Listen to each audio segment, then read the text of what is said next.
my first question is how close are we to being able to do what you are hoping to do, to map and record even just the all of the activity of every neuron in the Yeah, brain?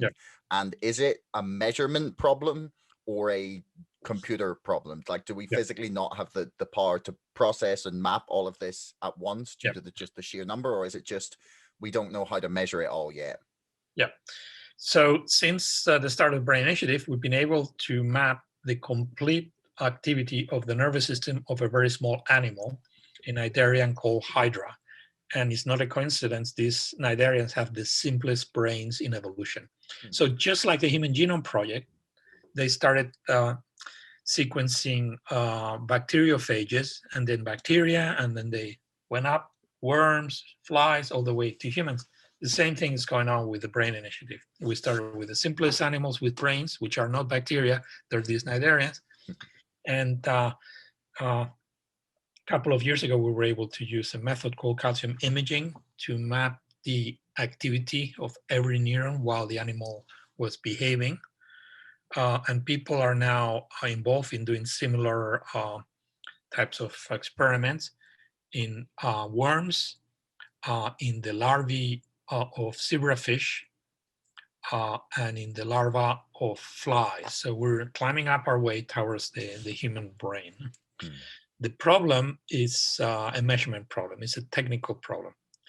Uh, any brain of any animal is composed by, let's say, in a typical the mouse brain, for example, 100 million neurons. They're all packed together on top of each other, and to record their activity, you cannot go in and stick 100 million electrodes because you're going to turn the whole thing into Swiss cheese. So you have to be clever about it.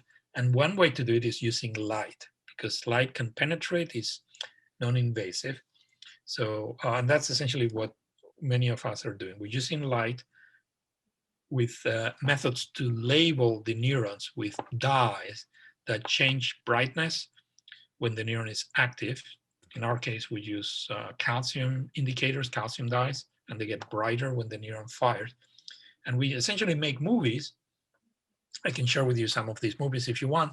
You can see these neurons popping, firing away. No? The problem is that the brain is three-dimensional. So you have to make these movies with microscopic precision in 3D. And in order to do that, you have to reinvent the microscope, because from the beginning, from Leeuwenhoek, microscopes were built to look at things in 2 dimensions. That's why you have this, you cut the sections until you have a very thin tissue, and then you look at it with a microscope. But to do this in 3D and keeping track in a moving activity in a moving animal, it's not trivial. It's a huge problem. That's why people say that you cannot do it. But we are doing it little by little. So the amount of data that are coming out are massive, but it's not that different from the types of data that astronomers are getting from their telescopes right now. So I don't think we have a data bottleneck, but we definitely have to reinvent microscopy in order to be able to record the complete activity, not just of little animals, but bigger animals as well. Mm. So say you get to the point where you can measure and map all of the neurons within the brain of even just say a mouse, right? What are the next steps then to when you talk about influencing and controlling the Yeah. activity of the neurons? Like what does that mean? Does that mean you're gonna be able to just like calm them down or actually influence behavior or Yeah. you know, patterns of behavior? Yeah. So yes. So we have to do two things. We have to read and write. And to read, we have to be able to decode what the messages are saying. And we're still at this stage, but we're working.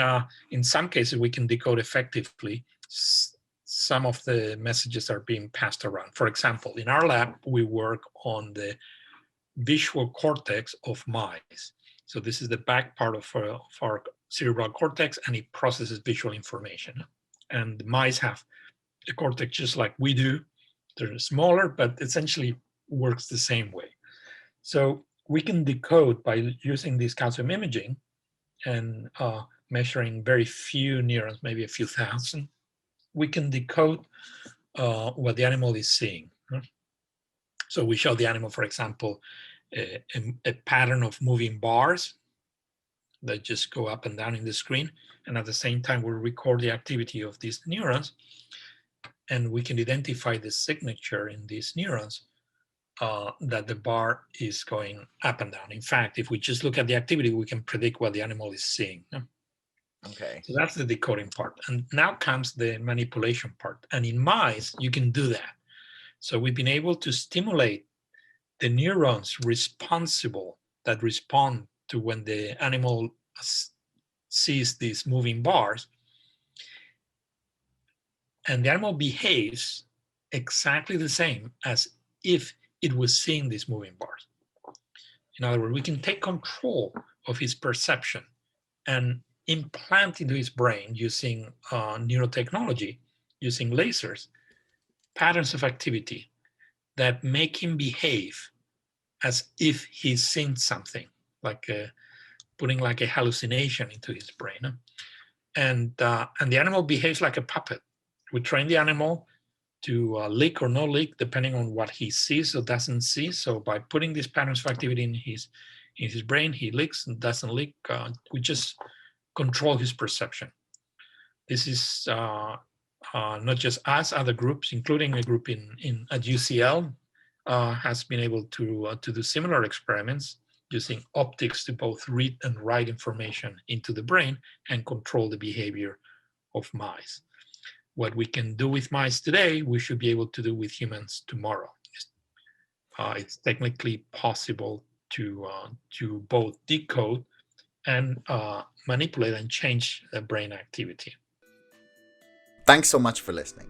If you enjoyed the show, please subscribe, follow me on Twitter, or sign up to our mailing list. Thanks a lot to our sponsor, ExpressVPN, the #1 most trusted VPN. Get lightning fast connectivity with servers in 160 locations across 94 countries. Keep your browsing privacy safe with ExpressVPN and get a 35% discount on 12 months of ExpressVPN when you follow the link in the description below. Don't forget my book is now out and available to order on Amazon and on bookshop.org. That's Brexit, the Establishment Civil War. And most importantly, thanks for listening. We'll see you next time.